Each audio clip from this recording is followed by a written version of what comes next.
also know that given the fiscal constraints on the government, the, the government money or public money is not very easy to come for big infrastructure projects. There is an important element that needs to be boosted either through PPP, public-private partnership agreement, else international organizations, ADB in particular, can come in, pitch in, and provide investments. And not going beyond this, talking about, we have been being asked by how can SAFTA observers help. So SAFTA observers are 34 countries, as I said, and if there is interest in some of those countries to accelerate the growth in South Asia, maybe part of the infrastructure investments can come from them. But I think it's the private investment which is the key to, the sources can be different, but it is private investment because the government cannot do everything in all the projects. Okay, so Anam-san, and could you give me your point of view about this point? Yeah, as I said, governments of Bangladesh undertaken this mammoth task of setting up 100 different special economic zones.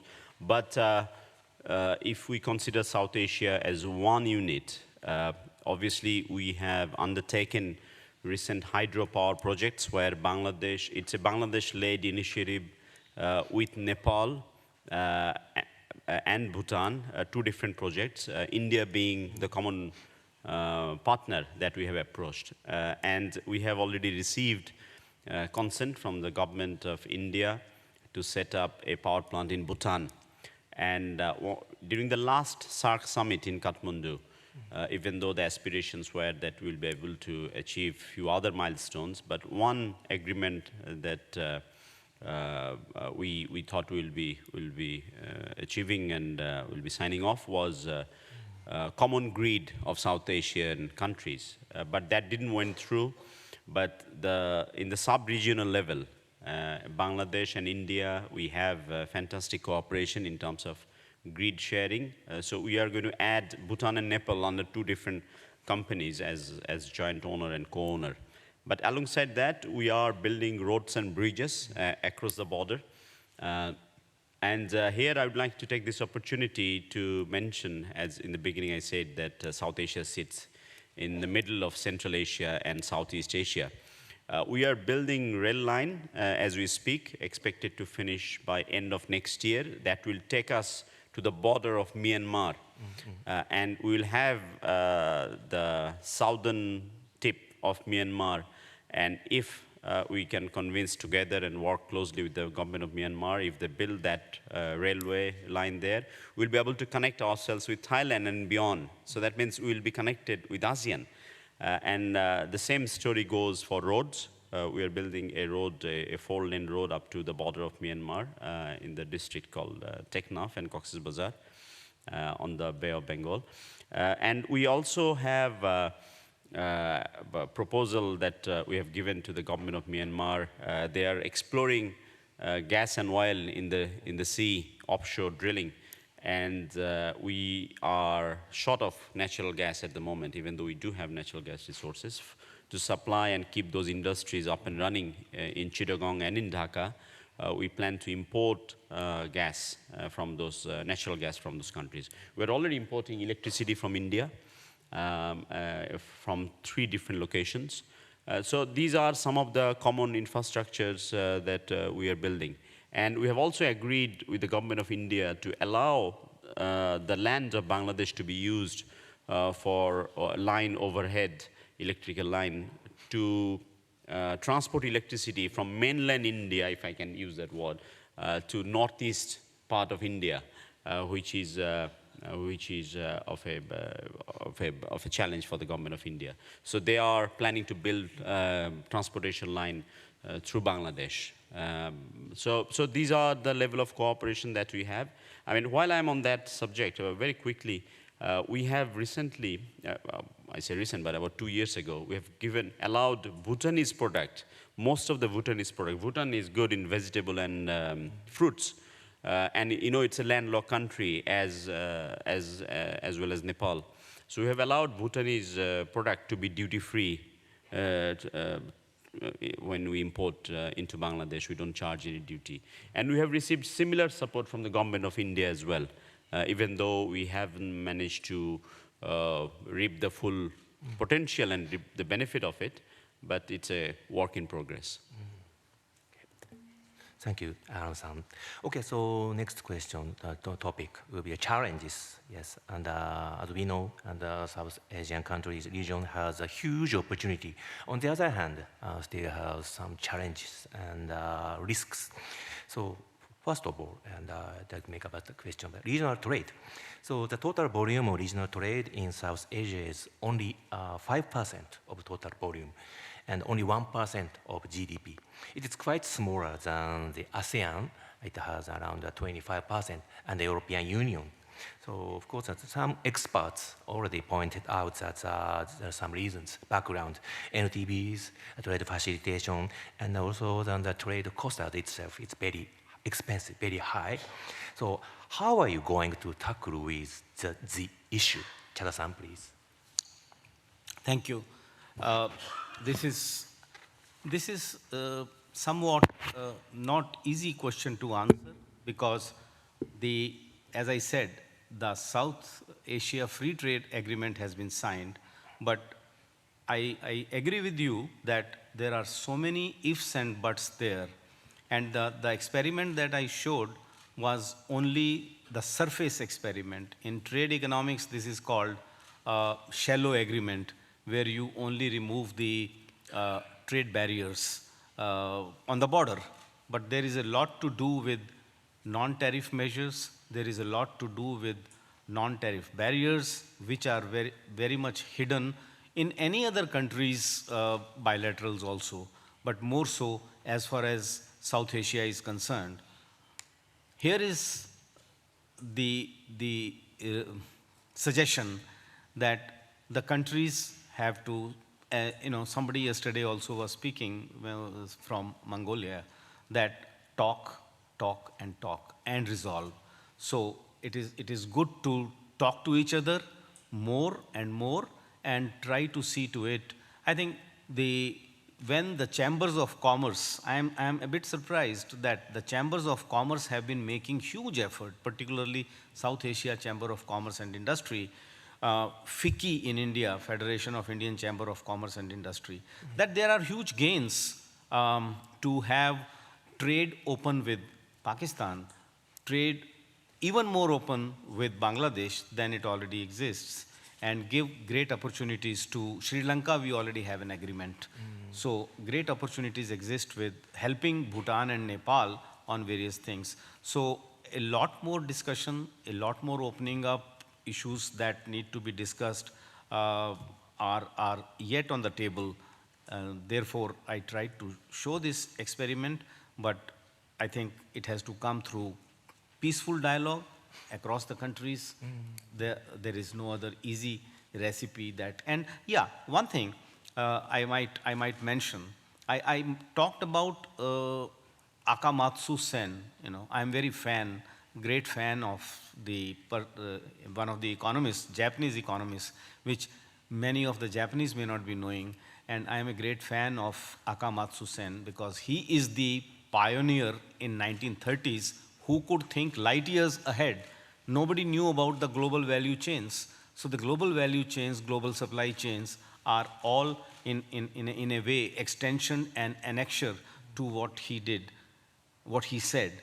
The global supply chains, if could have entered, like some people in China call it processing trade, but we do not have the global supply chains coming to India and South Asia, so that we could have been more integrated with each other on slicing of what part of the, so there you don't need trade agreements. This happens by multinationals on their own. So a missing link on the global supply chains is an important element. Okay, thank you, Chada-san. Okay, so the same question for Aram-san. Maybe and you have been involved in the trade as the textile sector, and maybe you have some experience about this point. So could you give me your view? Yeah, more than my experience, I would just like to repeat what Honorable Prime Minister Sheikh Hasina had to say and brief the audience at World Economic Forum in Davos last year. She mentioned three things. One is obviously, I said about the challenges that we have. The history sometimes unites, but history divides as well, unfortunately. What we all need to do, though, in terms of SARC, it's 8 countries, but if you truly talk about the region, you need to add Myanmar into that equation as well. We need to look beyond our local benefits, she went on to say, and the national populism. And for that, it is crucial that any regional and sub-regional endeavors, initiatives is based on mutual respect, mutual trust, and win-win outcome. That's the first thing. You need to look beyond your own personal gain or benefits as a country. Then the second one that she mentioned was that based on mutual understanding, if we open up our economies amongst us, and we'll surely discover new and attractive equations to mutual benefits. I mean, if we know that it's 1.7 billion people, if we know for sure that for another 30 years, that same demographic dividend will persist, if we know for sure that for another 30 years we'll continue to grow at the rate of whatever, 5, 6, or 7%, so why not unleash that opportunity? So we'll have to be honest to that cause. And lastly, but surely not the least, she said that in next 3 decades, South Asia will emerge as a huge urban opportunity as well as promises to emerge as hub of science, technology, and innovation. And this is also about creation, a sense of oneness in South Asia. And that's what we lack at the moment. Okay. And so these are my recommendations for future. Thank you very much, Aram-san. Okay, so next question is One Road, One Belt initiative proposed by China. Yeah, maybe I think the South Asian region will be the one of the beneficiary area of these initiatives. And apparently, maybe I say that Pakistan will be the biggest beneficiary through the CPEC project. So could you give me your opinion about the impact and One Road, One Belt impact on South Asia regions? So Aram-san, and Chada-san, please. Thank you. You asked a difficult question first to me, and any kind of infrastructure linking is important. Any kind of, in any case, there was a Silk Route, and I think thousands of years ago, surprisingly, we had a trade link with China, and any kind of infrastructure building is important. And when it is coming to a huge part of the globe, there are benefits that may be drawn, but I will not be able to speak on the reasons, but there are sensitive reasons for India to immediately agree to what, I think India didn't participate in the conference that or agreement that was held. So there are, as I said, I am only an economist and a modeler. I do not know the political ramifications, but yes, there are issues of concern that OBOR India has for, and hence, at the moment, no specific comments on that. I mean, we as a country, we have already joined the initiative, and I must say I was pleasantly surprised yesterday at the dinner reception when Prime Minister Shinzo Abe welcomed and thought that OBOR could benefit Asia as a whole. And I would refer back to what the ex-Prime Minister of Singapore had to say yesterday during his talk. He said that, it is, I'm struggling to recall the exact expression, but he went something like, it's not about, who is leading any particular project. Parallelly, many country can contribute. And it is almost impossible to single out a country in Asia in particular where you have one of the world's largest economies like Japan, one of the fastest growing economies like India, then China. But if we are honest with our objective, obviously we also at the same time appreciate that countries like India might have reservations because of their issues with that particular country. But we just hope that for greater interest, that dialogue could be an option to resolve those issues. But OBOR, as I said very clearly, that Bangladesh has joined the initiative, and hopefully this will bring a lot of good for the Asia, and more countries will join resolving their differences in coming days. Yeah. Okay. Thank you very much. Yes. Yes. So it's very crucial on the point, but maybe I think the normalization of relationship between India and Pakistan will be very crucial, very essential for the regional cooperation or regional integration. But unfortunately, last SAARC summit in Islamabad has been postponed due to some conflict between two big countries. Yes. So how are you going to normalize the relationship? So please give me your opinion about this point. Chara-san, please. Thank you. I think I said in my introductory statement, even before the PowerPoint, I started saying that 3 things are important: PPP, people, poverty, and peace.